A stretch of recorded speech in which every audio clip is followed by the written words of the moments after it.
బీభత్సం. హైదరాబాద్లో వేకోజామున దంచికొట్టిన వాన, రోడ్లన్నీ జలమయం, ప్రజల ఇక్కట్లు, స్కూళ్లకు సెలవు ప్రకటించిన అధికారులు. పార్సిగుట్టలో వరదకు ఒక వ్యక్తి గల్లంతు. చూడగో, బయటకు రావద్దని నగరవాసులకు హెచ్చరిక. మరో 5 రోజుల పాటు తెలంగాణలో వర్షాలంట. చూడగో, ఇక్కడ చూడేమైందో. మొత్తం ఇళ్ళకి అన్ని మురుగునీళ్ళు వచ్చేసినాయి. మీరు చూడు, మొత్తం మురుగునీళ్ళే. సో ఇది హైదరాబాదా లేకపోతే నరకమా చెప్పురి. సో ఇట్లాంటి జీవితాలు గడుపుడు కన్నా హైదరాబాద్ నుంచి పోయే కన్నా పల్లెటూళ్ళలో బతికిందా ఏం ప్రజలు. రాబోయే 5 రోజులు తెలంగాణలో భారీ వర్షాలు కురిసే సూచనలు ఉన్నాయని హైదరాబాద్ వాతావరణ కేంద్రం హెచ్చరించింది. సో 5 గంటల వర్షానికే ఈ పరిస్థితి ఉంటే 5 గంటలకు ఇట్లా ఎడతెరపు లేకుండా వర్షం పడితే హైదరాబాద్ దుబ్కి.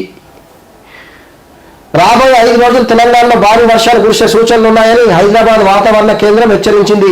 ఈ క్రమంలో ఆయా జిల్లాలకు ఎల్లో అలర్ట్ జారీ చేసింది. ప్రజలు అప్రమత్తంగా ఉండాలని సూచించింది. ఉత్తర తమిళనాడు పరిసర ప్రాంతాలను ఆనుకొని ఉన్న ఉపరితల ఆవర్తనం దక్షిణ కోస్తాంధ్ర మీదుగా సగటున సముద్ర మట్టానికి 1.5 కిలోమీటర్ల ఎత్తులో ఉందని తెలిపింది.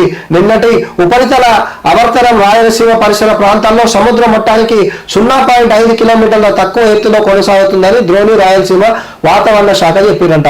సో ఇట్లా చూడండి, ఇదన్నా చూసి ఇతర రాష్ట్రాల నుంచి హైదరాబాద్కి వచ్చేటోళ్ళు జర జాగ్రత్త పడురి.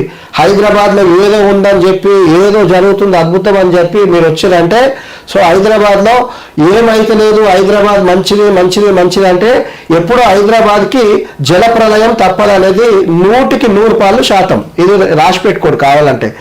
ఎప్పుడు ఏమైతున్నాయంటే ఏదో ఒక రోజు పెద్దగా అవుతుంది.